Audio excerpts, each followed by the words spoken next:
Salut les coccypotes, bienvenue dans cette nouvelle vidéo. Alors j'ai un petit peu de retard parce que comme vous le savez, normalement les vidéos c'est les mardis et les vendredis à 18 h. J'ai été pas mal prise ces derniers jours et donc entre le fait de ne pas avoir de réseau, le fait de voir pas mal de monde, etc., de profiter de chaque journée, je n'ai pas du tout eu le temps de vous confectionner cette petite vidéo. Mais voilà, c'est chose faite, c'est un jour qui est inhabituel, ce sera exceptionnel. Mais je tenais absolument à vous poster cette vidéo dans laquelle je vous explique un petit peu comment je fais quand je visite des grandes villes pour trouver des emplacements où me garer, on va dire, en sécurité la plupart du temps. J'ai déjà eu plusieurs fois cette question et je crois d'ailleurs que je n'en avais jamais parlé. Après c'est vrai que j'évite de visiter les grandes villes, surtout en Espagne. Bon, c'est vrai qu'il y a peut-être un petit peu plus de vols qu'en France, enfin j'en sais rien en fait, j'ai pas envie non plus de balancer de fausses infos, c'est plutôt en me basant sur les commentaires Park4Night que j'ai pu lire. Il y a quand même beaucoup de vols et de cambriolages dans certaines villes en particulier, d'autres qui sont un petit peu plus safe, mais il y a quand même grand nombre de parkings où on voit je me suis fait casser la vitre, on a ouvert mon van, on a volé mon camping-car carrément, enfin bon, des trucs qui font froid dans le dos. Donc j'essaye toujours de m'arranger au maximum pour laisser le camping-car en sécurité. Ce sera la visite de Malaga, qui est une grande ville, donc Idriss sera là avec moi et puis on parcourra les rues. Franchement, j'ai eu un gros coup de cœur pour cette ville. C'est pas la première fois que je dis que j'ai un coup de cœur pour une ville. Mais j'avoue que pour une grande ville, j'ai vraiment bien apprécié. Il y avait plein d'églises et vous le verrez, elles étaient toutes fermées parce que le problème c'est que moi, les moments où je suis active, c'est les moments où on va dire que les magasins et les églises et les différents monuments ferment. Voilà, parce que souvent ça ferme, on va dire vers 13h30 jusqu'à 17h30. Et moi c'est les heures où justement je bouge donc voilà, j'espère que la vidéo vous plaira. Comme d'habitude, le petit pouce bleu, le commentaire qui fait super plaisir. Et puis rejoignez-moi sur Instagram, Annabella Coccinelle, si ce n'est pas encore fait. Salut les petits amis, bonne vidéo. Alors, aujourd'hui les coccypotes, j'ai décidé d'aborder un sujet que je n'ai encore jamais abordé en vidéo, au roulement de tambour. Vous l'avez certainement vu dans le titre, c'est comment se garer en camping-car dans une grande ville pour pouvoir aller la visiter de manière sécurisée, de manière pas sécurisée. Il y a plusieurs options. Pour ma part, quand je suis allée à Grenade, je suis allée sur un parking gratuit. C'est pas que je suis une grosse rapia, mais c'est vrai que des fois je trouve qu'ils abusent un petit peu au niveau du stationnement, surtout des camping-cars. Donc là j'avais réussi à trouver, je crois, l'un des seuls parkings à Grenade gratuit. Donc je m'étais posée là, j'avais été prendre le bus qui m'avait emmené directement jusque dans le centre-ville pour, je crois que j'avais payé 1,30 €, un truc comme ça. Donc pour moi c'est vraiment une super option. Il m'est arrivé la même chose quand je suis allée à Strasbourg. Je m'étais garée dans des petits quartiers comme ça le long d'une rue. J'avais marché jusqu'au tram qui m'avait emmené une nouvelle fois dans le centre-ville. Et pour finir, parce que c'est vrai que j'ai pas non plus fait énormément de grandes villes non plus, mais c'est pour vous donner un petit exemple sur ce que je n'avais pas filmé. Quoique Murcie j'avais filmé, et Murcie sur le parking d'Ikea, il y avait une tonne de camping-cars, je crois qu'il y en avait une centaine, et j'avais décidé de me garer là pour la journée. C'est vrai que c'est assez sécurisé parce qu'il y avait un gardien en plus qui passait, il y avait plein de camping-cars les uns collés aux autres, et je trouve ça assez rassurant en journée. Alors je précise en journée encore une fois, et pas la nuit, parce que la nuit j'aime bien être tranquille, mais la journée c'est sécurisant et rassurant de savoir qu'il y a des camping-cars tout autour et donc il y a moins de risques de vol, de cambriolage. Moi c'est vraiment ma hantise. Aujourd'hui ce qui va se passer c'est que je vais vous emmener visiter Malaga et je vais vous montrer comment je fais. Comme je vous l'ai expliqué tout simplement, j'ai trouvé un énorme parking. Il y a des coccypotes là-bas parce que j'ai reçu des messages sur Instagram qui m'ont dit Annabelle tu es où? On est à Malaga, on est plusieurs abonnés et tout, on voudrait te rencontrer. Donc j'ai toujours un peu la pression quand je reçois ce genre de messages, ça fait extrêmement plaisir bien sûr, mais même si ça fait longtemps que je fais des vidéos, que je rencontre du monde, j'ai toujours une petite appréhension quand... de se dire est-ce qu'ils vont trouver que je suis comme dans les vidéos, est-ce que ils vont pas être déçus de moi, est-ce que... Bon ça c'est mon manque de confiance en moi qui parle, bien entendu. Mais c'est vrai que c'est quelque chose qui m'impressionne toujours, c'est de vous rencontrer, voilà. Même si c'est un grand plaisir, ça c'est certain. Donc je vais vous montrer tout ça, il y a déjà la Goliath qui est là-bas, Régine, Patrick, elle m'a envoyé une photo hier, il y a un nombre de camping-cars là-dedans. Je ne saurais même pas les compter tellement qu'il y en a, je crois qu'il doit y en avoir 200 ou 300. Et voilà, bon ça va être bien pratique pour visiter la ville et prendre ensuite le métro. Ça y est, me voilà arrivée, nous avons le fourgon de Régine qui est là, mais qui est déjà parti avec la Goliath dans le centre de Malaga. Regardez le nombre de camping-cars, c'est un truc de fou. C'est le salon du camping-car, vous en avez vraiment pour tous les goûts, tous les budgets, toutes les tailles, ça va Koda Voilà, ça n'en finit pas, hein. Je peux vous montrer l'entièreté du parking. On a Idriss qui venait juste d'arriver, on arrivait en même temps sans se concerter. On a la Goliath qui est là-bas. Je vous avoue que ça me fait un petit peu bizarre d'être ici. Alors pourquoi? Parce que je crois qu'en 2017, je me rends compte là que le temps passe vraiment vite, donc il y a 7 ans, eh bien je travaillais en tant qu'aide-soignante de nuit, etc. Et c'est vrai qu'il y avait toujours des moments un petit peu creux, on va dire, où de 2h jusqu'à 7h du matin, bah, on faisait pas grand-chose, quoi. On était plus en mode de surveillance, si quelqu'un appelait, tout ça. Et donc je me souviens que j'étais sur l'ordinateur, j'étais en train de regarder un petit peu les Flixbus, les Airbnb, les vols, etc. Vers où à votre avis? Vers Malaga. Parce que pour moi c'était une destination qui était assez loin, qui était dans le sud, c'était vachement joli pour ce que j'en voyais. C'était des prix quand même super abordables. Et je me suis dit un jour il faut absolument que j'aille là-bas. Bon finalement j'y suis pas allée en Airbnb ou en avion, hein. Je suis venue directement avec mon camping-car. Mais donc bah, c'est un côté un petit peu où je réalise un rêve en quelque sorte que j'avais il y a quelques années. Donc là on est en train d'arriver au niveau du métro. Julien m'a un petit peu indiqué comment faire, il m'a filé sa carte parce qu'apparemment pour une carte de 5 € on peut faire 20 trajets, un truc comme ça, quand tu peux vraiment en profiter. Donc on va aller, ça va nous emmener directement jusqu'au centre.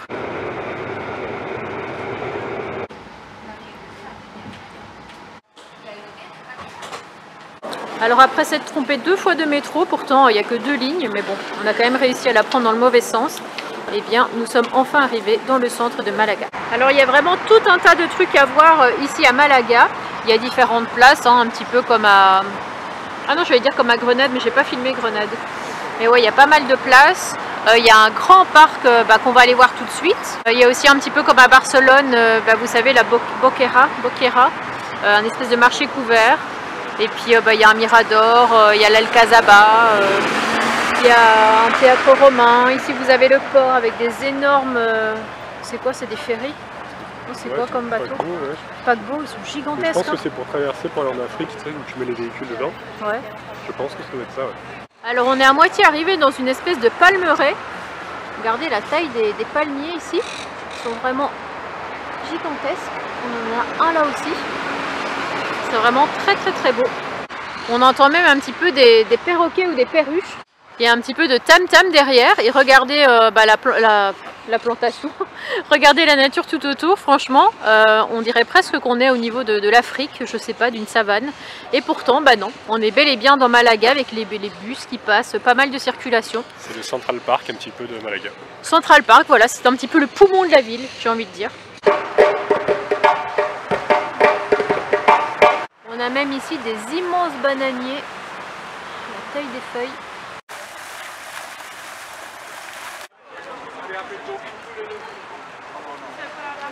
Ici on se trouve au niveau du port et regardez la taille de ce paquebot. Enfin c'est pas un paquebot, c'est un yacht. Alors c'est vrai qu'on parle beaucoup de ceux de Saint-Tropez, mais celui-là il est gigantesque, il est 1000 fois plus grand. Et ici je crois que c'est le paquebot qu'on voyait tout à l'heure. Ça doit être pour faire des croisières je pense. En tout cas, franchement, la mairie, elle en jette. Hein. C'est quelque chose.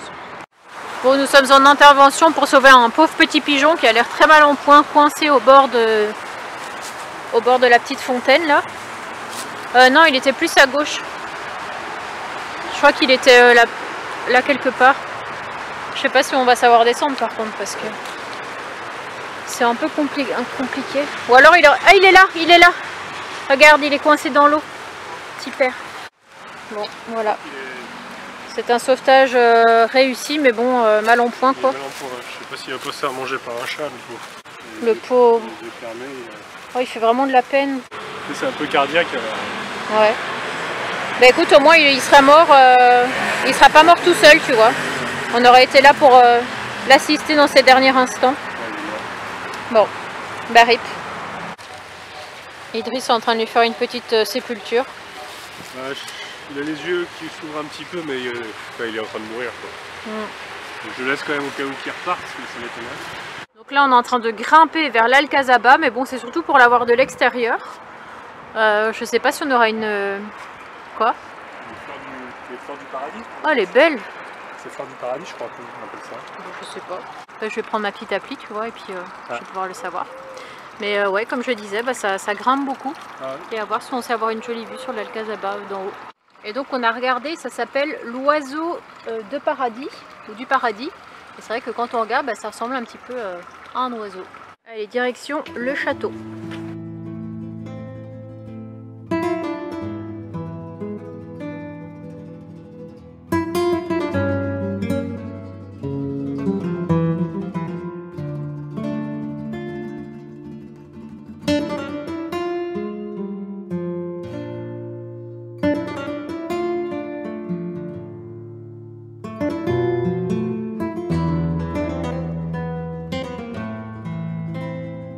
Alors il y a quelque chose que je voulais absolument dire en vidéo, c'est que Idriss le nomade a encore frappé une nouvelle fois. Et non, il n'a pas changé mes cardans, mais il a réparé mon stabilisateur qui ne fonctionnait pas depuis plusieurs mois. Sur l'appareil photo. Oui, bah, pas sur moi quoi, on se doute. Et c'est pas toi qui tremblais. Non, c'est pas moi. Et en fait, ça faisait depuis extrêmement longtemps que ça marchait plus quoi. Dès que j'essayais de faire un zoom ou quoi, ça tremblotait comme ça. Ouais. Ce qui était extrêmement désagréable parce que ça rendait mes plans pas comme je le voulais. Sans stabilisateur, c'est difficile. Ouais. Et donc, du coup, c'est bon, mission accomplie, c'est réparé. Juste parce que tu as frotté les connecteurs entre l'objectif et... Ouais. Et une mouette qui a quelque chose à dire. Je déteste les mouettes. C'est un goéland en plus. Ah oui, tu voulais dire quoi? Moi j'ai frotté les connexions entre les deux, en fait c'est des petits clips comme ça qui se mettent ensemble. Ouais. Et je pense qu'il devait y avoir un petit peu de gras ou quelque chose et la connexion se faisait moins bien quoi. Moi qui pensais que c'était l'appareil qui était foutu, tu vois. Non.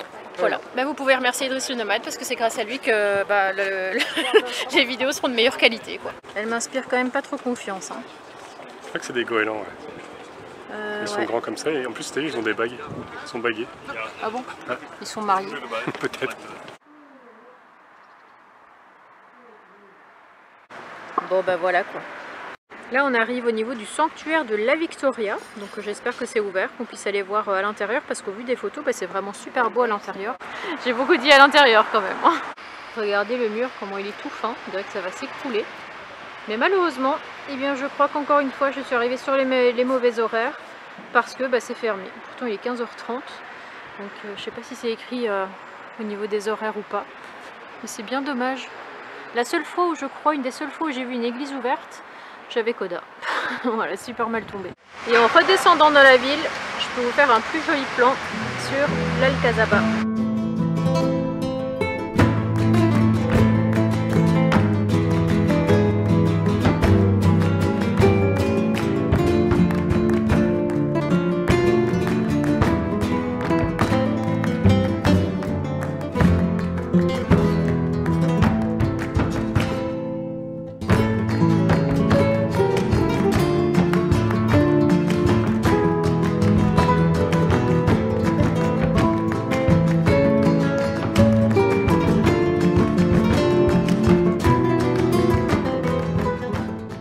Nous allons craquer pour un petit Burger King. Allez. Voilà. Petit menu végétarien. Géant, géant. J'ai remarqué géant, de toute façon, t'as autant de frites. Ah, je peux plus. Ah bon? Bon, voilà, notre commande est arrivée. Voilà. Avec moi, ce que j'adore, c'est les petites frites avec du bacon et du fromage par-dessus. Moi non plus. Non, mais toi, tu n'as rien. Toi, elles sont comme ça, elles sont standards. Et puis. Elles sont très bonnes. Non, c'est toi ça, chicken. Non, le chicken, c'est toi. Mais je suis pas pris de chicken, moi. Duo chicken crispy. Je suis pas pris ça. C'est pas ça? Ah non, t'avais pris avec la viande. Attends, fais voir le ticket. Attendez, on revient, on a un problème avec la commande. Bon, c'est bon. C'est bien le sandwich que j'ai commandé. Ça n'a rien à voir avec la pub qu'on peut voir en vitrine. Hein. Ça donne un petit peu moins envie, mais bon. On dirait qu'il a foutu les tranches comme ça, tu sais, à l'arrache dessus. Mais bon, ça va se manger quand même. J'aime bien, c'est parce qu'ils font pas mal de burgers végétariens. Ah ouais, t'as pris 2 étages, toi, carrément. Ouais, bon, il est petit. Hein. Tu te souviens quand on avait été la dernière fois, il t'avait mis des nuggets? Ouais, des nuggets. Attends, arrête de faire ça parce qu'on va rien entendre. Arrête, non, c'est très désagréable. Ah, il m'avait mis des vrais nuggets. Tu m'avais fait goûter, tu m'avais dit est-ce que c'est des vrais? Et puis moi j'avais dit, je ne savais pas trop en fait. Et en fait c'était des vrais nuggets que tu avais mangé. Bon, t'en avais mangé qu'un, ça va. Mais j'ai senti tout de suite que c'était... Qui t'avait arnaqué quoi. Bon, je peux vous dire qu'on a très bien mangé. On a le ventre bien plein. Et nous voilà devant l'ancien théâtre romain dont je vous parlais. Donc on peut en voir les ruines. Hein. C'est là où il y avait les spectacles. Là les gens... Mais en fait, est-ce que c'est un théâtre Est-ce que ça continuait pas encore un petit peu plus sur les côtés, non? Il va y avoir sûrement des bâtiments là. C'était peut-être plus grand. Je sais pas. C'est vrai qu'il y a des grosses pierres comme ça. Parce que là tu dis qu'est-ce qu'il y avait, puisque là il était censé avoir le spectacle. Bah là c'est peut-être une maison, enfin une construction en face, je sais pas. Et là c'est l'Alcazaba alors, qui Ouais. est juste ici en haut. Juste au-dessus. Ouais, très joli. Et regardez cet homme, on croyait que c'était une statue, et en fait c'est un homme qui tient en équilibre comme ça, qui se prend pour Ronaldo. Il est grimé en argenté. Et regardez, on dirait vraiment une statue. Il est figé comme ça. Et dès que quelqu'un met une pièce, hop, il fait un pouce, il est content. Et puis qu'est-ce qu'il fait que sa bouche, c'est bizarre. Et après, mais comment il fait ça, t'as vu, il est en...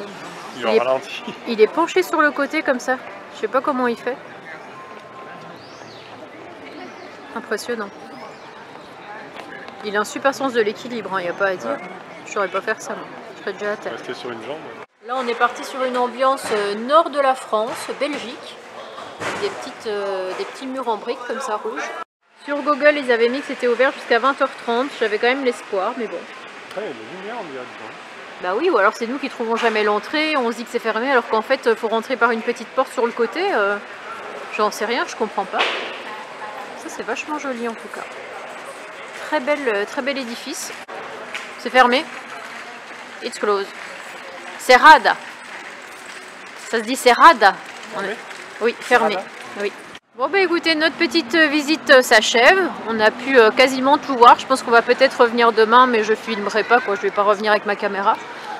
Le marché qu'on voulait voir qui était couvert, là un peu comme je vous disais à Barcelone, bah, tout est fermé. Je comprends pas que tout soit fermé comme ça, je sais pas. Que le matin, non, c'était pas. Je me rappelle plus à Barcelone si c'était ouvert. Barcelone, on avait été l'après-midi. Ah ouais.